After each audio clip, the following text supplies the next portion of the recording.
Honda versus Toyota hybrids. Which system actually lasts 200,000 miles? On paper, they look similar. Both Japanese, both known for reliability, both brag about MPG, both slap hybrid on the back and promise you'll save money at the pump.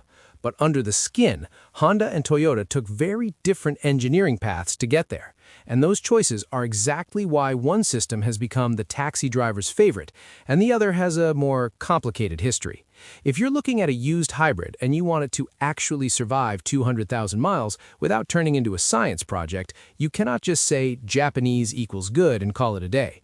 I'm Gearhead. I break down how these systems really work, where they fail, and what that means for your wallet. If you're making car decisions with half the information, you're already behind. Subscribe now so you're not guessing the next time you're about to spend thousands. Let's decode Honda versus Toyota hybrids and which ones really have 200,000-mile potential. First, Toyota's hybrid playbook. Why taxi fleets love it. Toyota's hybrid architecture, the one in the Prius, Camry Hybrid, Corolla Hybrid, RAV4 Hybrid, a bunch of Lexus models, is called a power split system. You don't need the full physics degree, but here's the important part. The engine, generator, and electric motor are all tied together through a planetary gearset. There's no conventional stepped automatic gearbox. It behaves like an e-CVT, but internally it's just gear ratios and electric motors working together. Key decisions Toyota made. 1. Conservative battery use. They keep the battery in a middle charge range, never truly full, never truly empty. That dramatically increases pack life. 2. Simple, robust transaxle. No clutches, no bands, no shifting shock, fewer wear items. It's basically a box of gears and motors bathed in fluid. 3. Hard focus on cooling. Separate cooling loops for the inverter and power electronics, thoughtful air cooling and ducting for the battery, engine cooling designed for long idling and stop and go. 4. Taxi torture test mentality. Toyota knew fleets and cabs were going to hammer these cars, so they engineered them to survive 10 to 15 years of abuse. Real-world result? You can find Prius taxis with 300,000 to 500,000 kilometers or 180,000 to 300,000 plus miles still on original hybrid hardware. Camry hybrids doing 200,000 plus miles in rideshare duty without major hybrid failures. Original battery packs lasting 10 to 15 years before needing serious attention. Do they fail sometimes? Of course, but across millions of vehicles, Toyota's full hybrid system has one of the strongest high-mileage records in the world. When someone says, "I want a hybrid that just works up to 200,000 miles," Toyotas are usually what mechanics quietly think of first. Honda's hybrid journey. Great idea, but rough start. Honda approached hybrids differently. They started with a system called IMA, Integrated Motor Assist, in early Insight, Civic Hybrid, and some Accord hybrids in the 2000s. The concept, a relatively thin electric motor sandwiched between the engine and transmission. The electric motor assists the engine under load and recovers energy under braking. The engine is still mechanically tied to the wheels almost all the time. From a driving perspective, they felt closer to a normal car with an electric boost. From a longevity perspective, things got messy. Common issues with early Honda IMA systems: premature battery degradation, packs losing capacity well before 200,000 miles in many cases, software updates that reduced assist to protect aging packs, making the cars feel weaker over time, some owners needing battery replacements much earlier than Toyota owners. Not every Honda hybrid of that era died young, but enough did that Honda hybrid battery became a search term people typed nervously. So at this point, Toyota's hybrid system had a strong reputation. Honda's early hybrid system had mixed results. Honda clearly noticed. Honda's newer two-motor system, closer to Toyota but different. More recently, Honda redesigned their hybrid strategy. Modern Honda hybrids, in cars like newer Accord Hybrid, CR-V Hybrid, some Jazz and Fit models, and others depending on market, use a two-motor system that is much closer to Toyota's always thinking approach. Simple version, most of the time the engine drives a generator motor. That generator sends electricity to a drive motor that actually turns the wheels. At certain speeds, a clutch can connect the engine directly to the wheels for better efficiency, like a single fixed gear. In other words, at low speeds and in the city, the car behaves almost like a series hybrid, engine to generator to electric motor to wheels. At highway speeds, it behaves more like a conventional car with electric assist. From a comfort and efficiency standpoint, it works well. Real-world owners report strong MPG, smooth operation, and good drivability. From a long-term reliability standpoint, though, we have to be honest.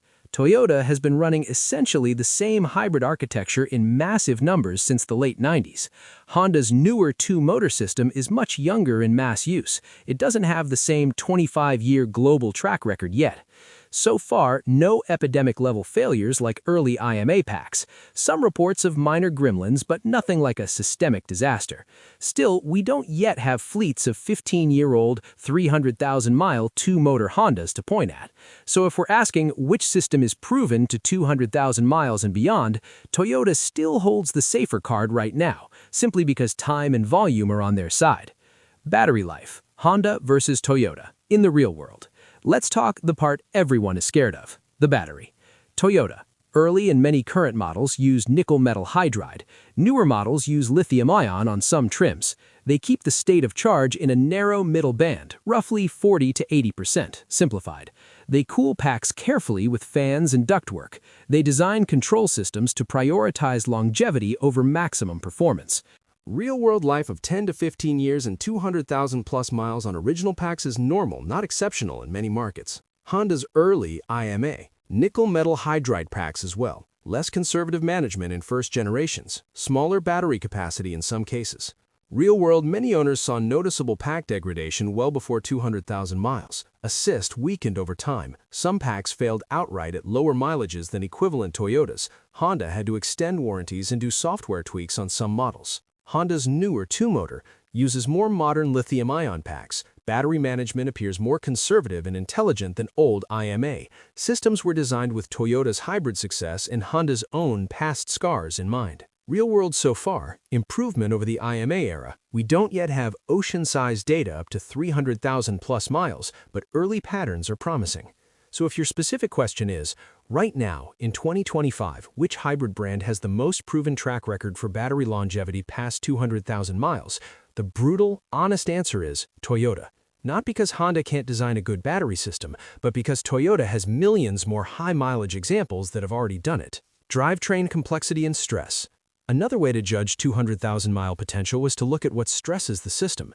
Toyota's power split system, no traditional multi-gear automatic. Electric motors handle a lot of the low-speed grunt, fewer shifting events. Internals are extremely simple for what they do. One planetary gearset, two main motors. Honda's newer two-motor system uses a clutch to lock the engine to the wheels at certain speeds. Still has to deal with mechanical connection and disconnection events. More modes to manage: EV, series hybrid, direct engine drive. Neither is bad, but Toyota's hybrid transaxle has proven to be one of the most durable drive units in modern mass-market cars. Honda's current system looks solid, but long-term 200,000-plus verdicts are still forming. Add in the engine side, Toyota hybrid engines run often in efficient Atkinson cycle style. They're tuned for longevity, not peak power. They spend a lot of time at moderate loads, meaning an easier life. Honda hybrid engines, the newer designs, are also tuned for efficiency. They often operate in their sweet spot by design, especially in series mode. Here, both have good engineering, but again, we circle back to time and service. Toyota has 25-plus years of millions of hybrids. Honda's strong current hybrid era has less than a decade and huge volumes. For a gambler, both systems have decent odds. For someone who hates risk and wants the safest bet to 200,000 plus, Toyota still wins by sheer proven mileage. Ownership reality, where Honda can still make sense. If Toyota's so strong, why would anyone even consider a Honda hybrid? Because there's more to life than pure risk avoidance. Things Honda often does well: driving feel. Many reviewers and owners like how Honda hybrids drive. Responsive, good steering, sometimes less CVT drone than earlier Priuses. Interior and ergonomics. Personal taste, but many people prefer the layout and feel. Price and availability. In some markets, Honda hybrids can be better deals used because of Toyota's big-name hybrid reputation boosting Toyota prices. So if you drive moderate mileage, prefer how a Honda looks, feels, or drives, and buy a newer two-motor Honda hybrid with strong maintenance history, you can absolutely see 200,000 miles if you take care of it. But you're taking a slightly bigger leap of faith than with a comparable Toyota, simply because the data set is smaller. So which system actually lasts 200,000 miles? If we're talking about pure probability across millions of cars in all kinds of weather and abuse with imperfect owners and real-world use, Toyota's full hybrid system is the current champion. Its track record past 200,000 miles is broad across lots of models, deep with decades of use, and global in harsh markets, fleets, taxis, and rideshare. Honda's story is more split. Early IMA hybrids had mixed reliability and weaker long-term battery performance. Modern two-motor hybrids have much better design, are promising so far, but less long-term 300,000-mile data. If I told you, I want to buy a used hybrid today, drive it past 200,000 miles, and I care more about reliability than anything else, I'd answer, a well-maintained Toyota hybrid, Prius, Camry, Corolla, RAV4, many Lexus full hybrids, is the safest mechanical and financial bet. A newer Honda two-motor hybrid can be a good option, but you should buy it with the understanding that its long-term legend is still being written. If you watch this and you now see hybrids as actual systems, not just badges, you're already ahead of most buyers. Most people say, hybrid is hybrid, Japanese is reliable, good enough. Then they're surprised when an early Honda IMA pack dies young, or when a neglected Toyota with no coolant changes overheats a perfectly good engine. Here, we don't do that kind of shallow thinking. We talk about which years and systems are proven, how the engineering decisions show up 15 years later, and what that really means for your wallet at 150,000, 200,000, and 250,000 miles. If you're not subscribed yet, you're still walking into dealer lots and scanning used listings with half the playbook, while everyone here is slowly getting the full one. Hit subscribe now, so the next time you're choosing between a Honda hybrid and a Toyota hybrid, you're not guessing, you're deciding. I'm Gearhead. Every hybrid system has a story, and together we're going to decode all of them before they hit 200,000 miles and after.